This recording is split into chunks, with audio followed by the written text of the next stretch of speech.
Malcolm S. Ritchie, Lieutenant Colonel, retired U.S. Army Reserve, 3 combat tours in Iraq, 32 years of service in the United States Army, Army Reserve, and Army National Guard. And I'm here today not as a candidate, making that disclaimer. I am here to express my outrage at the meeting in Quantico, Virginia, between Hegseth, Trump, and all of the senior officers in the United States military and the senior NCO Corps.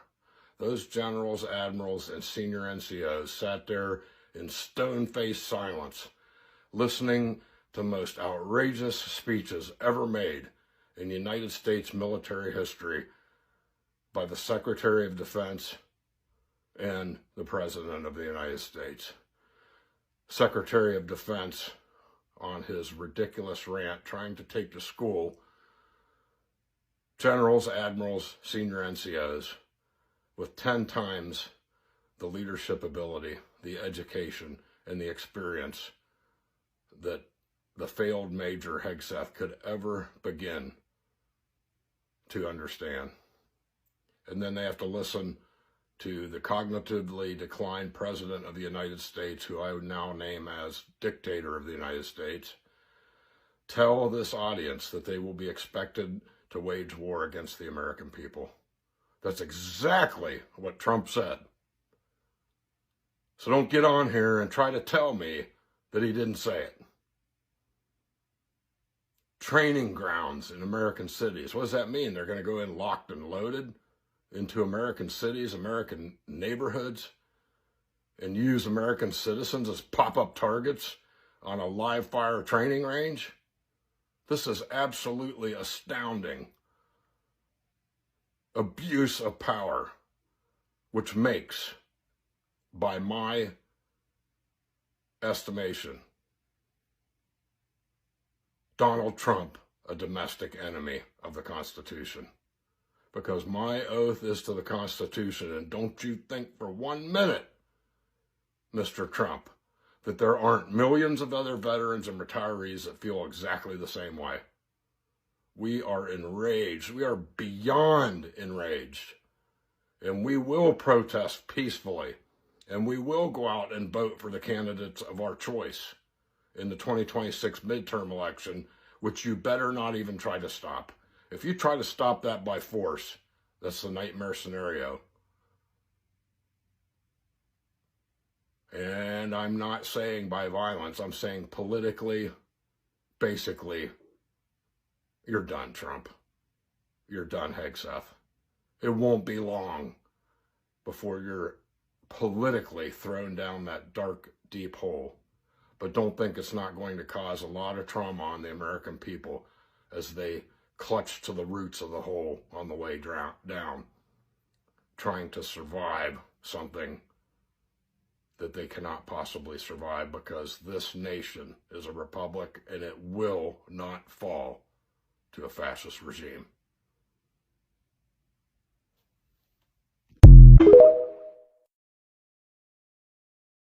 You're pissed off, man. I'm hot right now, Don. I'm No, fucking hot. you have every right to be hot. Donald Trump was talking to reporters and told them anybody who protests his military parade on Saturday will be met with very heavy force. Let me interpret this for anybody who may fucking think this is not a big deal.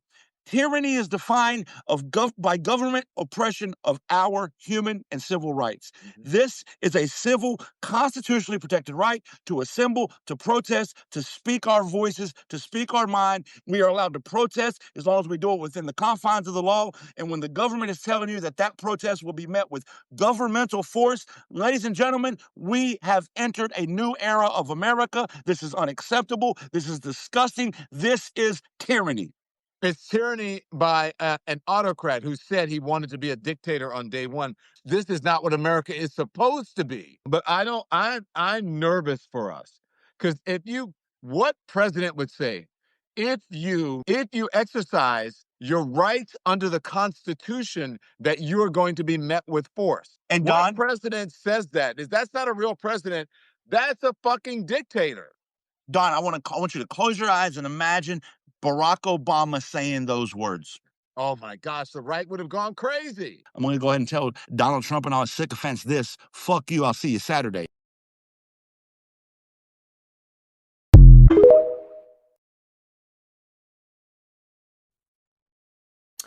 October 4th. So this is going to be a little bit longer than usual. If you have followed me for any length of time, you know that my father served in World War II. He was a replacement, as the saying goes, a young 18, 19-year-old kid who was in Patton's Third Army and,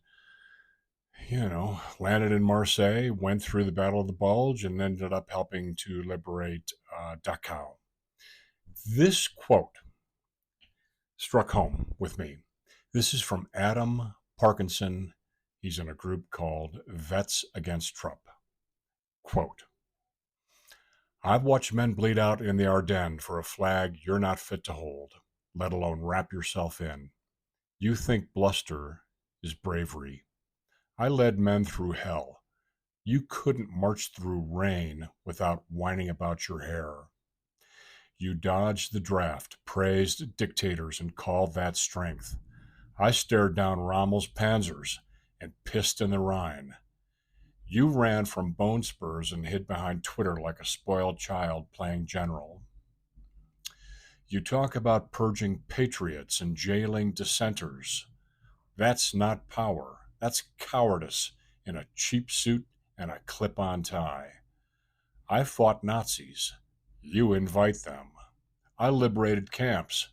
You threatened to build new ones. I defended democracy with a .45 and a tank. You disgrace it with a pen and a podium. So let's be clear, sunshine.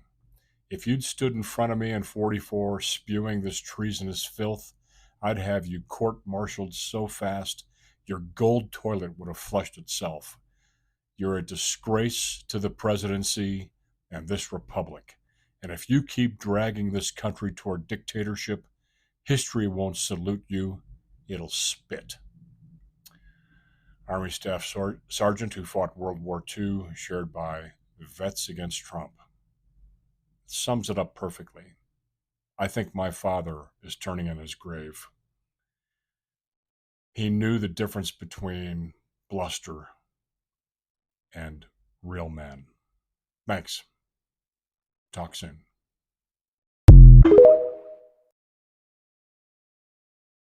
So apparently the governor of Texas has deployed the Texas National Guard to Chicago. Now, why is that a really bad thing? Well, to understand that, you need to understand two things. One, the words state and country are relatively interchangeable. The word country refers to like a physical location, and the word state generally refers to a governmental entity. You could say the state of Israel. You could also say the country of Israel, and it's almost the same thing. Thing number two that you need to understand, the United States of America is a country, but it's not a state. It is a collection of states that have come together and decided to form a union and kind of oversee each other and help each other out. So, what this means is that the state of Texas has effectively invaded the state of Chicago. Now, if Chicago or the state of Illinois, if the state of Illinois had requested that assistance, that would be different. That is why we can do things like send Texas, Kansas, Nebraska National Guard to Louisiana to help with flood assistance during hurricanes and things of that nature.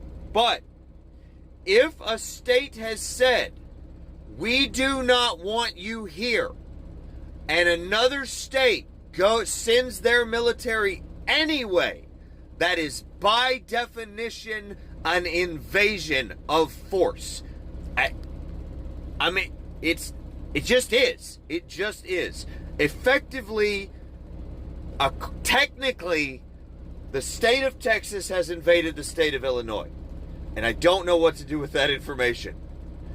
All I can say is, to the governor of Illinois and the mayor of Chicago, stand your ground. You're doing a great job.